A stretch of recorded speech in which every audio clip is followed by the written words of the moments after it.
Hello everybody and welcome to the Wake Up Report. For those of you who were lucky enough not to have your power knocked out by that heat wave last week, you had the privilege of not having to live like you were in the Stone Age, but my power got knocked out, so I was out for the better part of a week.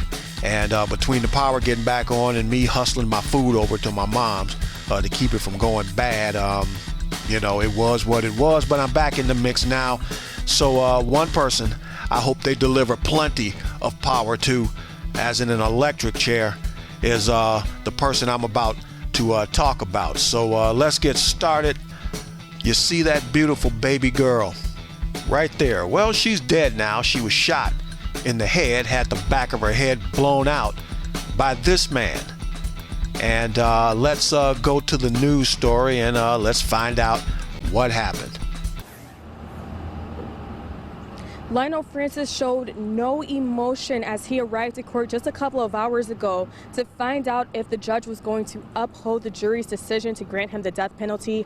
And when she did, he still showed no signs of emotion, which is why the prosecutors tell me they believe he deserves the death penalty. The state gave the opening arguments today, asking the judge to agree with the jurors and give Lionel Francis the death penalty.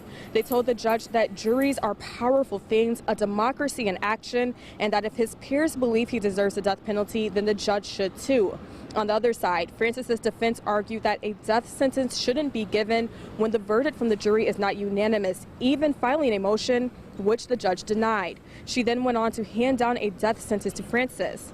When I talked to the prosecutor after the sentencing, he told me he believes the judge made the right decision, given Francis's lack of remorse. He was sitting on the side of the porch smoking a cigarette while his child died. He's joking with the police. A week later, he's more concerned with anything else in the world than the fact that they're burying her. And even when we're standing in court and half the room is in tears listening to this testimony, he's wondering what's for dinner. He has never shown any remorse for this. Huntsville police say that this man, Lionel Francis, shot his daughter in the head after getting into an argument with her mother. And after hearing testimony, a jury decided that he should be sentenced to death for what he did. But in just a few hours, he will be here at the Madison County Courthouse, where he will once again face a judge who will decide whether or not they agree with the jury or if they want to change his sentence. In 2017, Governor Kay Ivey signed a bill that says a judge can no longer overrule a jury and give someone the death penalty. But since Francis's case started before that bill was signed, the judge has the right to overrule the jury's decision, and that's why he'll be back in court today. Huntsville police say Francis and the child's mother got into an argument, leading to Francis shooting the little girl in the head. Francis says the shooting was an accident and that the gun went off when his daughter hugged him while he was cleaning the weapon. The prosecution says the shooting was intentional and evil. Sentencing will be this morning at 9 a.m. I will be in the courtroom to hear that decision, and as soon as it comes down, I will make sure I bring it to you. Reporting live in Huntsville, Rodney Ross, Way 31 News.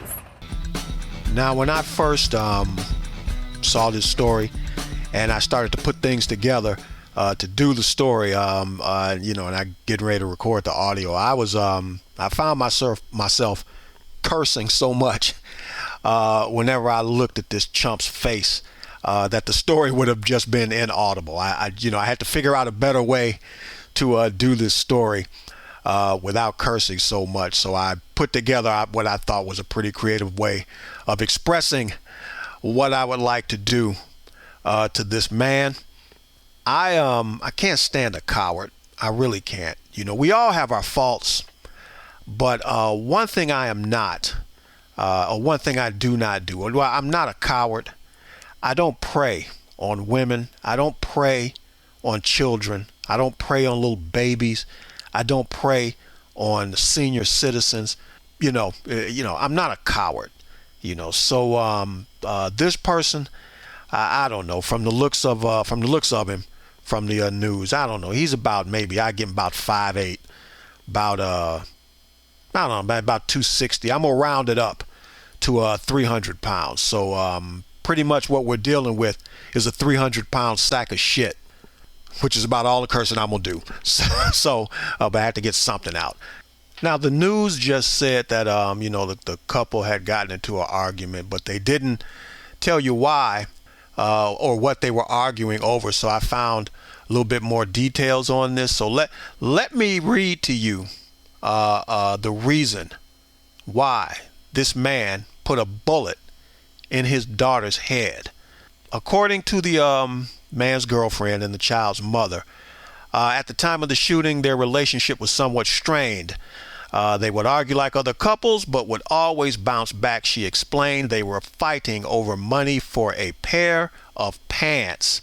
And Francis told her that he felt Ross's relatives were in her ear about different things and that she did not love him. Her relatives called it exactly the way it was. And apparently after the argument, she went into another room to change her shirt.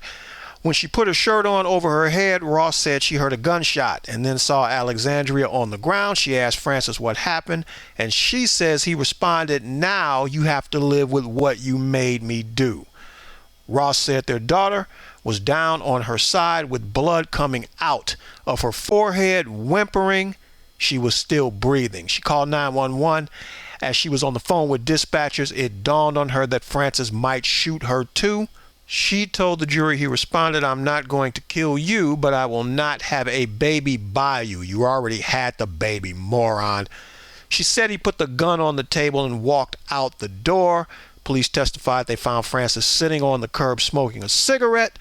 When they arrived on the scene, remarking that he looked calm. Ross's frantic 911 call was played in the courtroom. Alexandria was taken to Huntsville Hospital, then to Birmingham for treatment of her injuries, but she passed away the next day. And one other thing too, to note that, you blacks from the South, all that violence that went on against blacks in the South that white people did, and all you do, the best you can do is turn around and be as violent to each other as white folks were violent to you. Quit blaming white people for all your problems. Apparently you're no better than the very people that you claim are the most violent. This man shot and killed his daughter over a pair of pants, over money for a pair of pants. And that told me when I read that, and a lot of you women out there, you pretty much know what it's like when you put up these loser men that you have children by.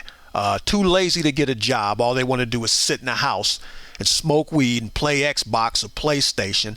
And they get mad when they ask you for your money that you go to work and you earn, and you have to take care of them like a child.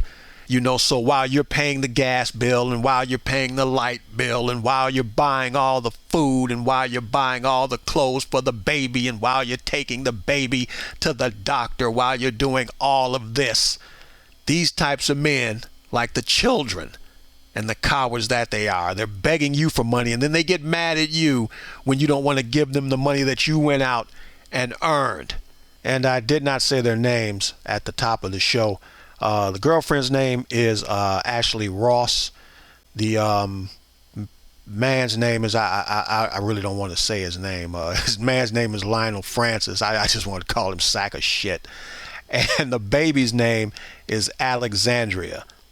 So I told you that I did manage to come up with a more creative way to express what I think should be done and what should be done to individuals like this. First things first, I would plaster his cell, the walls, the floor, the ceiling, with pictures of that little girl, of his little girl.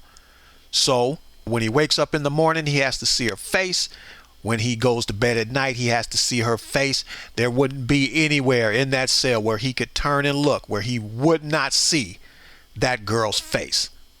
Oh, wait, it gets better than that. That's what I thought. I knew it. Oh, no. Then I would find the biggest, baddest group of white nationalist racists that are in a prison, and I would turn him over to that gang, and I would say, you can do anything you want to do to this chump, just don't kill him, because I'm not done with him yet. And I would let that Aryan nation, that Aryan brotherhood, that nationalist whatever whoop, beat the brakes off of this fool so he could experience the pain that little girl went through when he put a bullet in her skull. Oh, wait, it gets better than that. That's what I thought. I knew it. Oh, that's right. It gets better than that, because then I'm going to walk you into a room and I'm going to lay you over a table. I'm assuming that you're right-handed, and apparently you don't know what to do with your hands other than murdering a little baby. So I'm going to take care of that problem for you.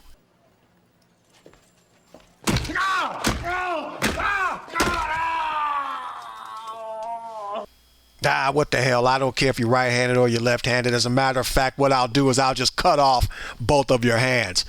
Oh, wait, it gets better than that. That's what I thought. I knew it. Oh, that's right. It gets better than that. Then what I'm going to do is I'm going to find one of the best sharpshooters in the United States of America. I'm going to have them lay back about maybe 50 or so yards so you'll never see it coming. And then I'm going to have them put a bullet in your skull. Not kill you, though. I'm going to have them shoot you in the jaw. So it goes in one side of your jaw, it shatters your teeth, goes out the other side, and I'm going to let you bleed out for a while in pain so you can experience what it was like being shot the way you shot and killed your daughter. Oh, wait, it gets better than that. That's what I thought. I knew it. Oh, and it gets better than that, yes, because after all of that is done, then I am going to march your ass to an electric chair. I'm going to strap you to that chair, and I'm going to send enough voltage through you, not to kill you, but to put you through some more agony so you can experience the agony that little girl went through when she laid there bleeding out after you put a bullet in her skull. Oh, wait, it gets better than that. That's what I thought. I knew it. And after all of that, because I'm going to let you heal up real good, then I'm going to march your ass to that lethal cocktail chamber. I'm going to strap you to that table. I'm going to inject you with a good dose of that lethal cocktail, and I'm going to put a picture of your daughter right in front of your face, and I'm going to prop your eyeballs open so you cannot close them. So while you are breathing your last breaths of life, you get to see why I did everything that I did to you and why you deserve to have everything done to you the way I did it to you. I want to thank that judge for not overturning that death penalty ruling. I want to thank that jury for reaching that death penalty verdict. There was one holdout in the jury. Who cares what you think?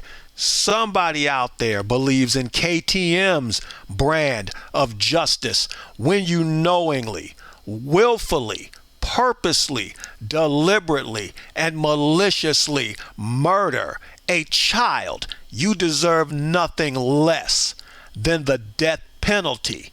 That little girl is at the right hand of God right now, and you are going to be standing in front of God as well, and you get to explain to your daughter and to God Almighty why you shot her in the head over a pair of pants before God Almighty pushes that button and sends your ass straight to hell.